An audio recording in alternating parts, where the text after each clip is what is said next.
Welcome to the ISO Show, dispelling myths and sharing tips for success to improve your business with ISO standards, with your host, Mel Blackmore.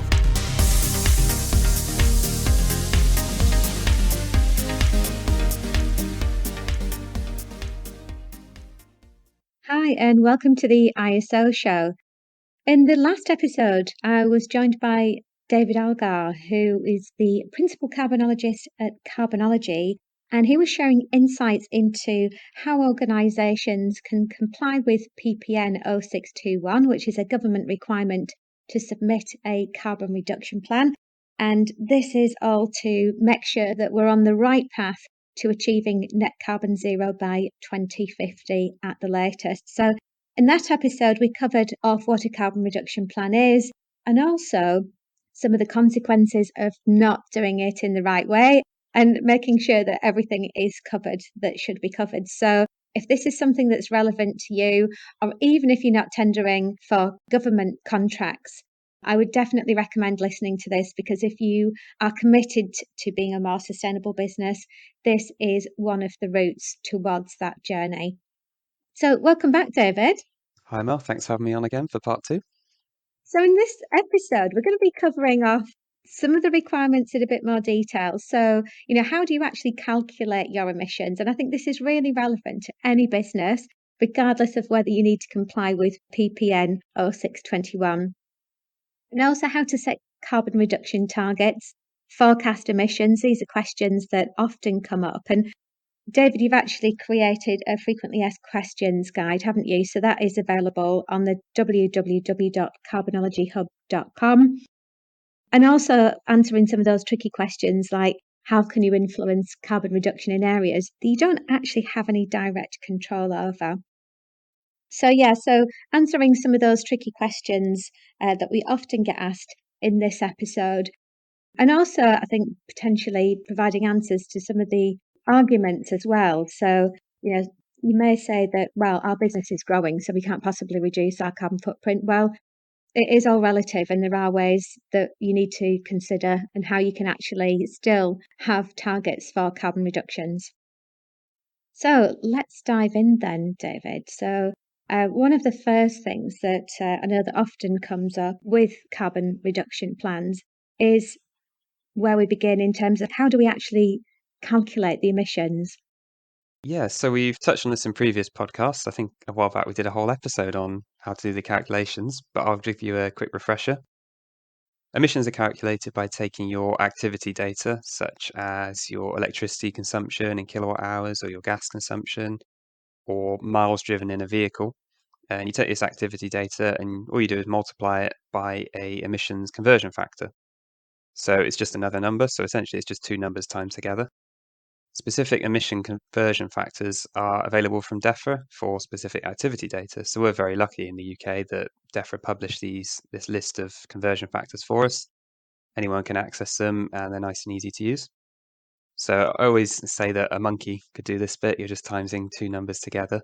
The really hard part for any business is actually sourcing that data, accounting for missing information, performing estimates, and essentially ensuring that the overall methodology is accurate, because the data isn't always there that you're looking for. Sorry to interject, but you probably need to be quite a smart monkey to be able to do that, to work an Excel spreadsheet maybe, but I can see what you mean, that it is literally just a case of timesing that by the activity data. But what you're saying is the real challenge is actually getting that data. Is that what you're saying?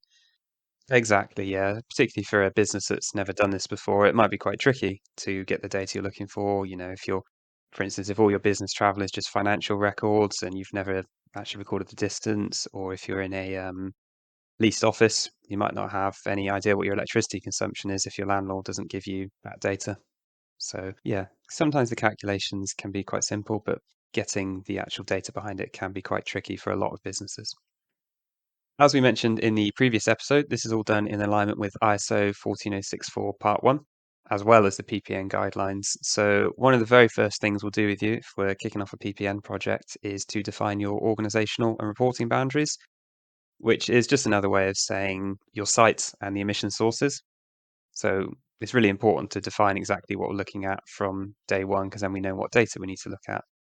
We may also look at some other areas of the standards, such as, say, a significance policy for defining which emissions or extra emissions we should include. Other things like intended users, responsible parties, so we know who it impacts and what areas of the business. But the most important one really from the start is defining your organizational boundaries so we know exactly which sites to include and which elements of your business we need to look at. How can a business actually set carbon reduction targets and then also forecast their emissions? So I would say this is the trickiest part because what you're trying to do is predict the future, not just in the short term, not just in the next 2 or 3 years, but potentially several decades ahead, depending on your goal. But the good thing is, you know your end destination of what we would call a carbon pathway. So that end destination is little to no emissions by 2050. So using this, and in some cases some simple maths, you can at least, at a minimum, map out where you should be each year when moving forward from the base year. This base year we're referring to is the period that you're comparing future results against. For most businesses, the base year is normally the first year that they actually complete the calculations, but this can, of course, change over time. We're finding some clients are opting to change their base year to account for the disruption of COVID-19 on operations. Of course, there wasn't much travel. There's a big impact on operations for a lot of business from COVID-19. So if your base year was established during, these disruptions, it might make sense to move that either forwards or backwards to give a more accurate representation of business as usual. And how do you actually set the targets then? So when we look at target setting and forecast, there's generally two approaches. There's probably lots of different approaches, but generally we take two, at least at a high level anyway. So the first approach we could take is we call milestones. So this is our first and most common approach, and it's about setting milestones based on specific carbon reduction initiatives that you can implement at specific dates. So, for instance, that could be, say, all company vehicles becoming hybrid by 2020 something, or fully EV by 2030 something. What happens if we were to phase out gas on all our sites by a certain date, or remove all single-use plastic?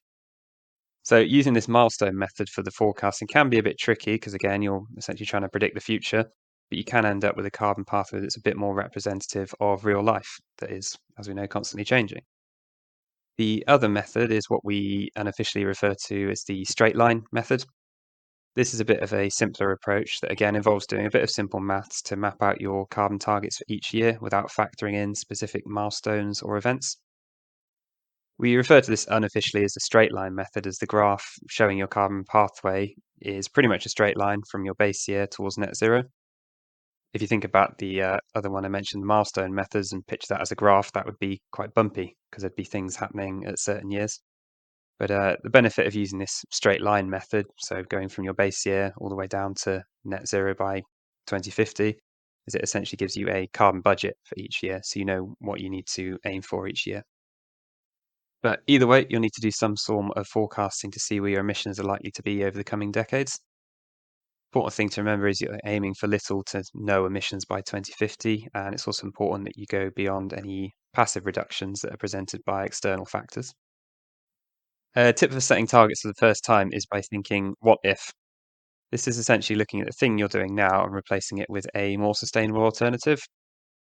For instance, calculating your business travel emissions, what would they be if all the business travel last year was completed in hybrids or electric vehicles, and seeing what the figures could look like. Or one example is, what if all domestic flights that the company completes were replaced by train journeys, which obviously lower emissions. So by doing these what if calculations, it's a bit hypothetical because obviously operations will change over time, but it still helps you give a specific target to aim for specific greenhouse gas sources. I really like the what if scenario. I think because, with any organization, regardless of the sector, no business can afford to stand still. And, I know Steve Jobs always wanted to be different and have a different products, but it is about thinking outside the box. I think asking that question, what if, isn't just really important from an environmental point of view, but also commercially as well. So I think it's important that when an organisation is asking that what if question, so let's say, what if we changed our vehicle fleets from EV, which are currently at 5%, to, I don't know, 40%, what would be the financial impact of that, as well as the environmental impact of that? And there may actually be some potential cost savings here as well that could be derived, and potentially operating a bit slicker, being more efficient with resources and being productive, I think, with certain assets and, including people as well. So, yeah, I think that's a good one to ask at definitely at a strategic level and operational level as well. So we've talked about those things that we can potentially control as a business, but there are lots of things within an organisation that we have very little or no control over whatsoever. So, for example, many of our clients are in managed service offices. Well, there might be very little control over that working environment. So, what would you recommend, David, on how our listeners could influence carbon reduction in areas where they have no direct control? Yes, exactly. A lot of the time with our clients, we put a lot of work into measuring something that they don't necessarily have much control over. A common one is upstream and downstream transportation that we discussed in the last episode. If you're shipping goods from 20, 30, 40 countries around the world, you can't necessarily decide which route they take to you or what mode of transport they're in. You can't necessarily decide that they're going to be put on a more sustainable alternative. So in terms of things you can do, you can always aim to set a good example yourself as a business. What this could mean is actually adopting the PPN framework and requesting it for anyone that you go to work with. So obviously you'll be making one yourself, but you can also request that your supply chain do the same. Another quick win is actually speaking to people. So whether that's your suppliers or the landlord you mentioned earlier, if you can't get that electricity and gas data. An example again, going back to transportation, because that's one of the biggest emission sources. You could actually speak to your local delivery firm and see, when are you going to be going electric, or what percent of your fleet are actually electric now. Again, that helps with the actual carbon reduction forecasting. Yeah, I think that's really a great point, I think, that you made about, setting an example to others. And I know this could be a bit of a challenge if you've got certain suppliers and you've been working with them for a long time and the contracts are already in place. But let's say you were going to be putting that valuable contract out to tender. What if you basically said, well, actually, if you want to work with us, you need to have a carbon reduction plan in place. You need to have ISO 14064, and we'd like to see that carbon footprint actually verified. So we're not just getting a number, we know exactly the methodology and it has been independently verified. So I think there is an opportunity here to kind of, influence those supply chains by maybe not right now, but in the future. And again, we know that this is a journey, this is a roadmap that we need to work on. So why not start now with procurement and, making those requirements for your supply chain? I think that, if everybody did that, think of the difference that it would make.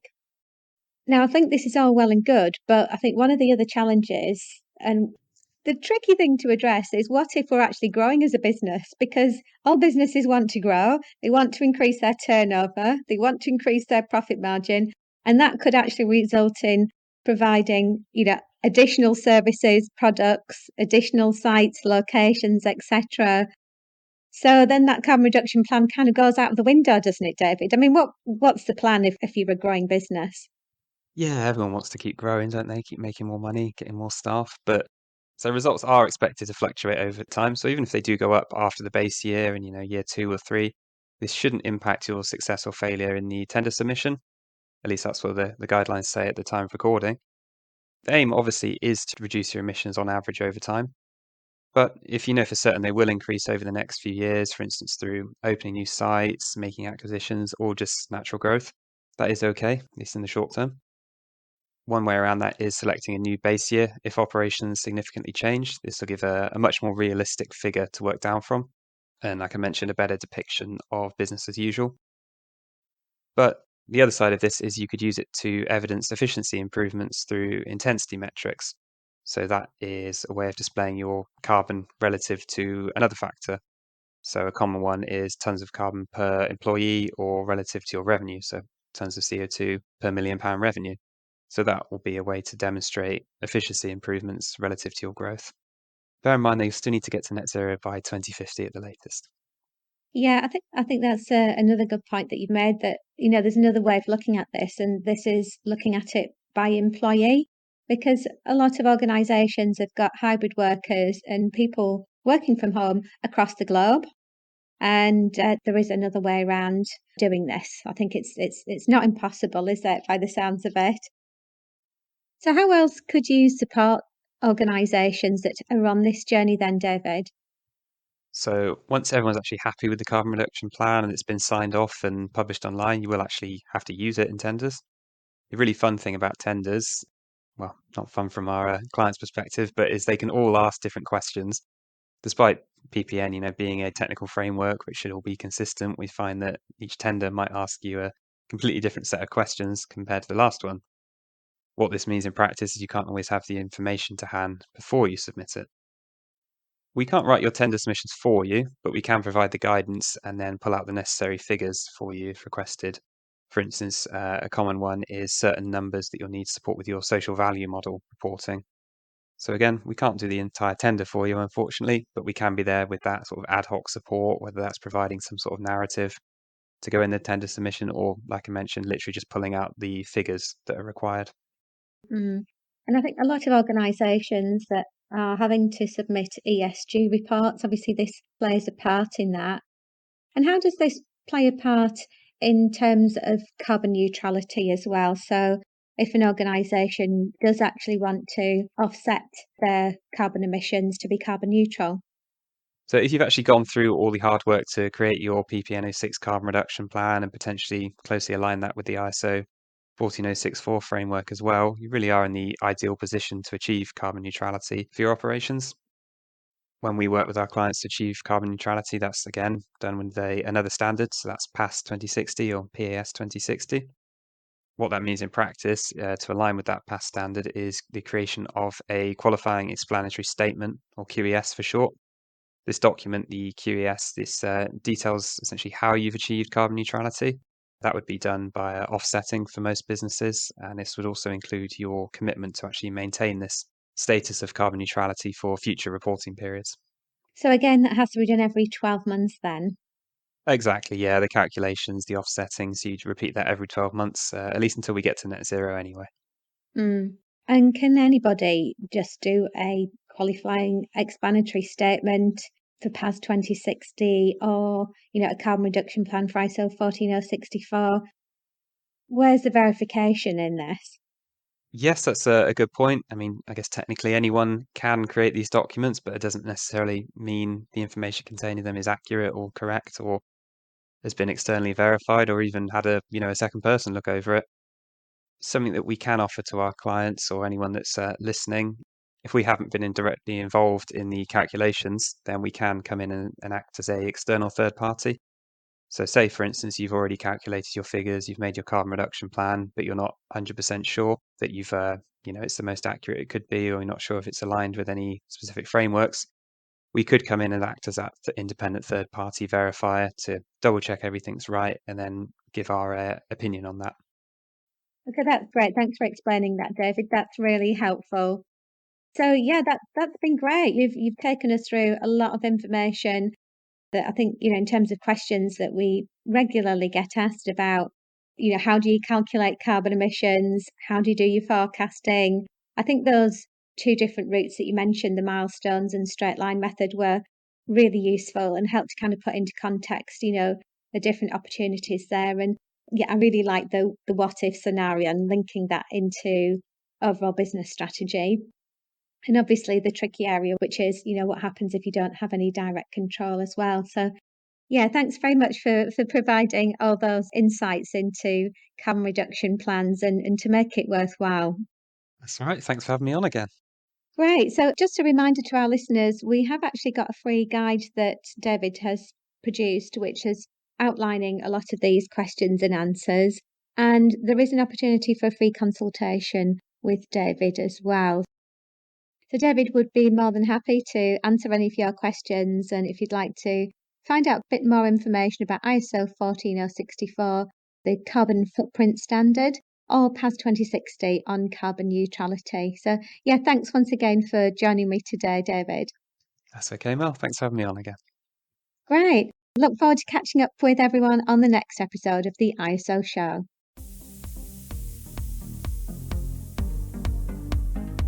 Looking to use ISO standards to drive better business practice? Contact us at blackmoresuk.com to access further information and book your free 15-minute call.